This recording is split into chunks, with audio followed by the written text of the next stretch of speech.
గురువుగారు ఈ వ్రతాలకు సంబంధించి రకరకాల సందేహాలు గురువుగారు. ఈ మధ్య ఇన్‌స్టా ఓపెన్ చేసామా, వీడియోస్ ఓపెన్ చేసామా, హైఫై వరలక్ష్మి వ్రతాలు బాగా ఆకట్టుకుంటున్నాయి మహిళల్ని. సో, తాంబూలం ఇచ్చే విషయంలో కూడా చాలా కాంట్రోవర్సీస్ అయితే వస్తున్నాయి. అసలు తాంబూలం అంటే ఏంటి? వరలక్ష్మి వ్రతం రోజు 9 నైవేద్యాలేంటి? అమ్మవారిని గొప్పగా అలంకరిస్తేనే పూజనా? అసలు వ్రత విధానం ఏంటి గురువుగారు? సింపుల్. ఎంత మీరు భక్తితో చేస్తారు అంతవరకే.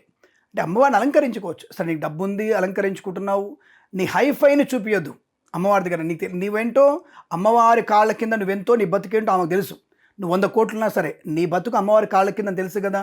నువ్వెంత అమ్మవారి కాళ్ళ కింద ఉన్నావో నీతో పాటు ఒక కొబ్బరికాయ, ఒక చెంబు మీద, స్టీల్ చెంబు మీద కొబ్బరికాయ పెట్టుకొని, స్టీల్ చెంబు కూడా లేదు, గురుగు మీద కొబ్బరికాయ పెట్టుకున్నటువంటి వ్యక్తులకు కూడా అమ్మ అనుగ్రహం అలాగే ఉంటుంది, నీకంటే ఎక్కువ ఉంటుంది. దానికి కథలో ఈ శ్రావణ మాసంలో మంగళగౌరి వ్రతంలో చెప్తారు విషయం. కథలో ఉంది, మీకు వరలక్ష్మి వ్రతంలో లేదు కానీ మంగళ వ్రతంలో ఉంది. పుణ్యవతి భాగ్యవతి కథ ఉంది అనుకుంటాం, మీ అందరికీ తెలిసి ఒకటి వస్తుంది, ఇప్పుడు తెలుసుకుంటారు.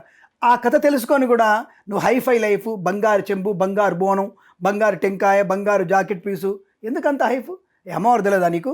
నీ డబ్బు ఉంటే లంక పెట్టెలో దాచుకోవాలి అంతవరకు తప్ప ప్రదర్శన చేయకూడదు. నీ గొప్పతనంతో 10 మందిలో గొప్పదానిగా ప్రకటించుకునే ప్రయత్నం చేయడం వల్ల నీ అహంకార తత్వం బయటపడుతుంది.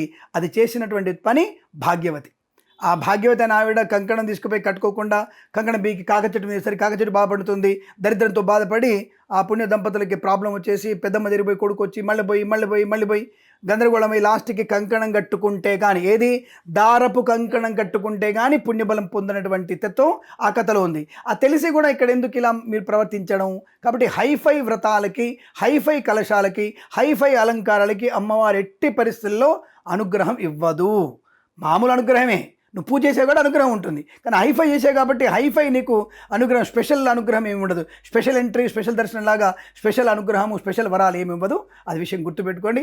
మామూలు గుడిసెలో ఒక చిన్న కుమ్మరి కుండ మీద ఒక కొబ్బరికాయ పెట్టి, ఒక చిన్న కాటుకతో 2 కళ్ళు పెట్టి, ఒక పువ్వు పెట్టి, పక్కనే దొరుకుతుంది పువ్వు, చెట్టు కింద రాలిన పువ్వు తీసుకొచ్చి అమ్మవారు పెట్టి, అమ్మవారి మీద ఏ మంత్రాలు రాకుండా, నాలంటూ పిలవకుండా శ్రీమాత్రేన సర్వమంగళ మంగళ్య వరలక్ష్మీనమా అని దండం పెట్టి, వాళ్ళకు ఉన్నటువంటి ఒక గారె ముక్క అమ్మవారి నైవేద్యం పెట్టి, ఒక బూరె ముక్క నైవేద్యం పెట్టి దండం పెట్టుకుంటే చాలు, వాళ్ళ ఇంట్లో సిరి సంపదలు ఉంటాయి. ఇది గొప్ప. అంతప్ప నేను పూల దండలు తెచ్చాను, నేను బెంగళూరు నుంచి తెచ్చాను, నేను చెన్నై నుంచి దండ తెచ్చాను, పర్ఫ్యూమ్ మొత్తం కొట్టాను, ఇల్లు మొత్తం వేసాను, 10 మంది వర్కర్లు పనిచేశారు, నేను ఎవరిని ఈవెంట్ చేసే వ్యక్తిని ఈవెంట్ మేనేజ్మెంట్ పిలిపించడం చేశాను, 200 మంది ముత్తలు పిలిచాను, కుక్కలకి వెండి గిన్నెలు ఇచ్చాను, బంగారు గుంగులు ఇచ్చాను. అది నువ్విచ్చింది కాదు, నీది కాదది. అమ్మవారి వల్ల వచ్చి అమ్మవారి బిచ్చం వేస్తే ఆ బిచ్చంతో బతుకుతూ నువ్వు ఇచ్చిన వాళ్ళకి, నీ వల్ల వాళ్ళకి అందించింది అమ్మవారు, నువ్వు ఇచ్చింది కాదు, అది నీది కాదు వస్తువు. ఈ విషయాన్ని తెలుసుకునే ప్రయత్నం చేయాలి, అంతే తప్ప మన మీద హైఫై వ్రతాలకి అంత వాల్యూ లేదు. మీరు అడిగిన ప్రశ్న తాంబూలం అంటే తాంబూలం అనేది కేవలం ఒక తమలపాకు, 2 వక్కలు, 2 ఖర్జూరాలు, 1 జాకెట్ ముక్క, 2 పువ్వులు, వీలైతే 2 గాజులు పెట్టండి, పసుపు కుంకుమ తప్పకుండా ఇవ్వండి. పసుపు డబ్బాలు ఇవ్వలేకపోతే ఆకులోనే ఒకవైపు పసుపు, ఒకవైపు కుంకుమ ఇచ్చేసి ఆ ముత్తైదుకి కుంకుమ పెట్టి ఆ ముత్తైదు వాయనం ఇచ్చి కాళ్ళకు నమస్కారం చేయాలి. వచ్చిన వాళ్ళు బ్రాహ్మణ, మంగళ, చాకల, మాదిగన అనేది లేదు అక్కడ. వచ్చిన ముత్తైదుకి మనం తాంబూలం ఇచ్చేసి కాళ్ళకు నమస్కరించి వాళ్ళ చేత అక్షింతలు వేయించుకోవాలి, వాళ్ళకి తోరం కట్టాలి. అది కట్టినప్పుడే మీకు అమ్మవారి వరలక్ష్మీదేవి అనుగ్రహాన్ని, మంగళగౌరి దేవి అనుగ్రహాన్ని పొందుకునే అవకాశం ఉంటుంది తప్ప, లేదా వాళ్ళని తక్కువ చూసి ఒకళ్ళకి మంచి జాకెట్ పెట్టి ఒకళ్ళకి మామూలు జాకెట్ పెడితే అమ్మవారు కూడా నీకు ఒక్కొక్క సంవత్సరంలో ఒక్కొక్క తీరుగా చూసి నీ జీవితాన్ని గందరగోళం చేస్తుంది. కాబట్టి హైఫైగా ఉండాలని కోరుకోకండి, హైఫైగా అమ్మవారిని ధ్యానం చేయండి, హైఫైగా మీరు పూజించండి. ఆవిడ 10 సార్లు చదివింది లలిత పారాయణం, మీరు 20 సార్లు చదవండి, అది హైఫై అంటే. ఆవిడ కుంకుమార్చన 2 సార్లు చేసింది, మీరు 3 సార్లు చేయండి. ప్రకృతి నమః, వికృతి నమః, శ్రద్ధాయ నమః 3 సార్లు చేయండి. ఆవిడ శ్రద్ధగా కళ్ళు మూసుకొని అరగంట సేపు ఉంది, మీరు గంటన్నర సేపు ధ్యానంలో ఉండండి. ఆవిడ 100 మందికి అన్నం పెట్టారు, మీరు 200 మందికి అన్నదానం చేయండి, నో ప్రాబ్లం. అన్న సంతర్పణ మంచిదే తప్ప నీ యొక్క ప్రకటనని, హైఫై లైఫ్ని ప్రకటించుకోకండి. అది తప్పుగా మాటల్లో చెప్పాల్సి వస్తుంది, బాగుండదు. కాబట్టి నీ తొందరపాటుతనం అవుతుంది కనుక అలా చేయకండి. అలా హైఫై వ్రతాలకి అమ్మవారి అనుగ్రహం ఉండదు, ఉండదు. ఇది శాస్త్రం చెప్తున్నా నేను, ఇది నిజం. గురుగారు ఇంకొక సందేహం గురుగారు, పెళ్లి కాని వారు ఈ వరలక్ష్మి వ్రతం చేసుకోవచ్చా?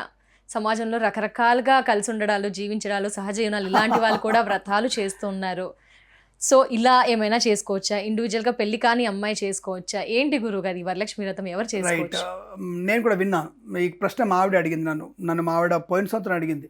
ఎవరో మీరు అన్నట్టుగా డేటింగ్ సహజీవనంలో ఉన్నటువంటి వ్యక్తులు ఇద్దరు కూడా వరలక్ష్మి వ్రతాలు హైఫై చేసుకొని, ఈ దరిద్రం ఏంటంటే ఈ టీవీలలో వచ్చేటువంటి కొంతమంది వ్యక్తులు సెలబ్రిటీస్ అన్నటువంటి ట్యాగ్ తగిలించుకొని వాళ్ళు చేసినటువంటి దరిద్రపు ఆలోచన విధానం.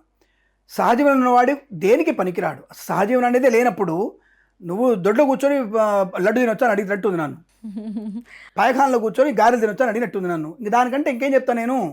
నువ్వు చేసే పని సహజీవనం దరిద్ర పని, దానికి ఒక ధర్మం లేదు, పద్ధతి లేదు. దానికి పోయి బోడుగుండికి మోకాలికి ముడిపెట్టినట్టుగా ఎవరితోనో బ్రాకెట్లో మీరు పూరించుకోండి దాన్ని, ఎవరితోనో ఉంటూ నువ్వు దానికి ఒక ట్యాగ్ వేసుకొని దాంట్లో వరలక్ష్మి చేసుకుంటాను, హైఫై చేసుకున్నాను, అందరూ దానికి తోతో అంటూ అందరూ వచ్చి డోలు కొట్టి సన్నాయి కొట్టి మీ ముందరికి వచ్చేసి అబ్బా నువ్వు అది ఇచ్చావు, అబ్బా ఇది ఇచ్చావు అనేటువంటి నాటకాలు ఆడితే అసభ్యంగా ఉంటుంది. అది సమాజంలో నాశనాన్ని కలిగిస్తుంది. ధర్మ వ్యతిరేకం అంటున్నారు గురుగారు. భక్తితో చేస్తున్నాం కదా. భక్తి చేయడం ఏంటి అసలు భక్తితో చేయడం? భక్తి అంటే ఏమిటి? ధర్మం. ధర్మంతో కూడింది భక్తి అవుతుంది. ధర్మం లేని భక్తి ఎందుకు అవుతుంది? సరే భక్తితో చేసావు కదా, నీకు నేను ఒకటే చెప్తాను, నేను తప్పుగా అనుకోవద్దు. చిరంజీవి మహేష్ బాబు ఇంట్లో టాయిలెట్స్ ఉంటాయి కదా, ఎంత నీట్గా ఉంటాయి. సపోజ్ మనం అంటే కొద్దిగా ఒక సైడ్కి డస్ట్ ఉంటుంది మన ఇళ్ళల్లో, మంచి టాయిలెట్ శుభ్రంగా ఉంటాయిగా, దాంట్లో విస్తరేసి నీకు వెండి పళ్ళెం పెట్టేది వడ్డీతో తింటావా? మంచిగా ఉంది కదా, పర్ఫ్యూమ్ బాగానే ఉంది, కనపడకుండా చేస్తా, నువ్వు తిన్న తర్వాత చూపిస్తా టాయిలెట్ అని, ఓకేనా? ఇదంతే భక్తి కాదు, ధర్మంతో ఉన్నటువంటి భక్తి కావాలి. నువ్వు టాయిలెట్ బాగుందని చెప్పేసి నువ్వు భోజనం పెట్టుకుని తినట్లేవు కదా దాంట్లో, ఎందుకు మనం తినట్లు? అది మన ఇంట్లో భాగమేగా, మన శరీరంలో భాగమేగా. ఇప్పుడు తప్పుగా అనుకోద్దు. ఇంకో మాట మాడతాను, భర్త ముందు నగ్నంగా ఉంటుంది ఆడపిల్ల భార్య, మరి మగవాడు కొడుకు ముందు భార్య నగ్నంగా ఉంటుందా, తల్లి భగ్నంగా ఉంటుందా? మరి దాని ధర్మం ఉందామా? దేని పద్ధతి దానికి ఉంది. ఎక్కడ ఉండాలి, ఎక్కడ ఎలా ఉండాలి, ఎక్కడ ఏం చెయ్యాలి, ఎక్కడ ఎవరితో ఉండాలి. నువ్వు ఎవరితోనూ ఉంటే ఇవాళ వీటితో ఉన్నావు, రేపు మొగుడు వచ్చాక, ధర్మమైన మొగుడు వచ్చాక అఫ్కోర్స్ అది అక్కడికి ధర్మం పోయింది అనుకో, ఇంకా ధర్మం ఉంటుంది. కానీ ఇవన్నీ కూడా ప్రచారం చేస్తూ మేము భక్తితో చేశాము, ఇలాంటివన్నీ పట్టించుకోవద్దు, we are in 22nd century. 22nd century చెప్పేసి నువ్వు టాయిలెట్లో నూనెలో వేయించుకొని తింటావా టాయిలెట్ని? గొర్రె పెంటికలు తెస్తాను నేను, గొర్రెవి పెంటికలు తెస్తాను, దాంట్లో శనిపెండ్లు ముంచి పెడతాను, తింటావా అవి? అవి తినవు ఎందుకు? 22nd century కదా. అంటే ఏది తినగలము, ఏది తినగలము, ఏది తినలేము, ఇవి తెలుసుకుంటున్నావు కదా. అలాగే ఎక్కడ ఎవరితో ఎలా ఉండాలి, ఎవరితో పూజించాలి తెలుసుకొని తప్ప సహజనం చేసేటువంటి వ్రతాల వల్ల కించిత్ అనేకమైనటువంటి అనర్థాలు తప్ప, అంటే చెప్తున్న తప్పకుండా అనుకోవద్దు. వీరు కనుక నిజంగా పెళ్లి చేసుకుంటే తొందరగానే విధవలు అవుతారు, వాళ్ళు విధవలు అవుతారు. ఇది తప్ప ఇంకోటి ఏం లేదు. సహజీవనం చేసేవాళ్ళు వ్రతం చేసేటువంటి సెలబ్రిటీ వ్రతాలకు ఎక్కడ కూడా మీరు ఏమాత్రం కూడా పనికిరాదు. అది దౌర్భాగ్యాన్ని కలిగిస్తాయి. మన ధర్మాన్ని నాశనం చేయడానికి పూనుకున్నటువంటి యాష్టికులు వాళ్ళు, మన ధర్మాన్ని నాశించినటువంటి పూనుకున్నటువంటి యాష్టికులు. కాబట్టి వాళ్ళతో జాగ్రత్తగా ఉండండి. ఏదో సెలబ్రిటీల కోసం, మీరు హైప్ కోసం, మీ పేరు కోసం చేసినటువంటి కాదు.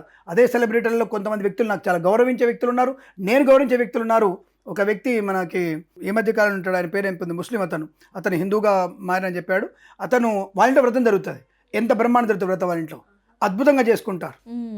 సో అది అటువంటి అంటే ధర్మాన్ని గౌరవించాలి ఫస్ట్. నువ్వు ధర్మాన్ని గౌరవించకుండా ఇష్టం వచ్చినట్టుగా వాడితే ఎట్లను? కాబట్టి ఇటువంటి దౌర్భాగ్యాన్ని, కుటుంబ వినాశనాన్ని కలిగిస్తాయి. మీ పుట్టబోయే పిల్లలకు కూడా శాపం తగులుతుంది, నాశనం కలుగుతుంది. గుర్తుపెట్టు. పబ్బం ఉంటుంది, ప్రస్తుతానికి పబ్బం కలుపుకుంటాం. పేక ఆడేవాడు కౌరవులు గెలవగానే వాళ్ళు 14 ఏళ్ళు ఎంజాయ్ చేశారు, తర్వాత ఎక్కడికి వెళ్ళారు? భూపతనం అయిపోయారు, వంశనాశనం అయిపోయింది వాళ్ళది. అది గుర్తుపెట్టుకోండి. కాబట్టి తాత్కాలికంగా ఏదో పబ్బం కలుపుకొని 4 సినిమాలు వచ్చాయి, 10 డేట్లు ఇచ్చేసాను, అయిపోయింది, ఇవాళ వీడితో సహజీవనం, రేపు వాడితో సహజీవనం, ఇవాళ వీడితో చేసావు, వచ్చే నెల వచ్చే సంవత్సరం ఇంకోటితో సహజీవనం చేస్తూ అక్కడ వ్రతం చేస్తావు. దీన్ని ఎవరికి అప్పచెప్తావు? ఈ విషయాల్ని నీ కూతురు పెళ్లి కాకముందు ఇంకోటితో కూర్చొని వ్రతం చేసుకుంటా అంటుంది. దానికి ఎవడు బాధ్యులు? ఇవన్నీ చూసి మిమ్మల్ని ఫాలో అయ్యే వాళ్ళు నిజం అనుకుంటారు, వీళ్ళు ఇదే ధర్మం అనుకుంటారు. కాబట్టి సెలబ్రిటీలు చేసేటువంటి సహజీవన కాలంలో చేసేటువంటి దౌర్భాగ్య స్థితిలో చేసే వ్రతాలు మీకు నాశనాన్ని కలిగిస్తాయి. అది ఫాలో అయ్యే వాళ్ళని, అది చూసినా సరే, అందులో పాలు పంచుకున్నా సరే రౌరవాది నరకాలు వస్తాయి. ఇది శాస్త్రంలో చెప్పబడింది.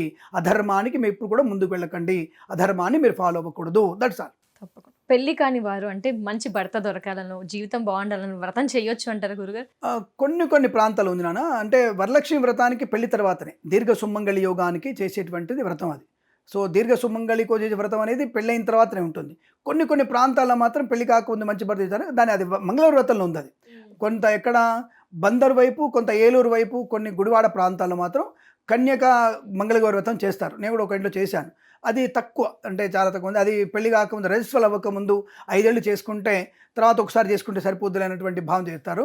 కానీ అది తక్కువ, అది నేను ఎక్కడ వినలేదు. అది పెళ్ళైన తర్వాతనే అంటే చూశాను, అది మాత్రం ఉంది. మంగళగౌరి వ్రతం ఒకటి ఉంది.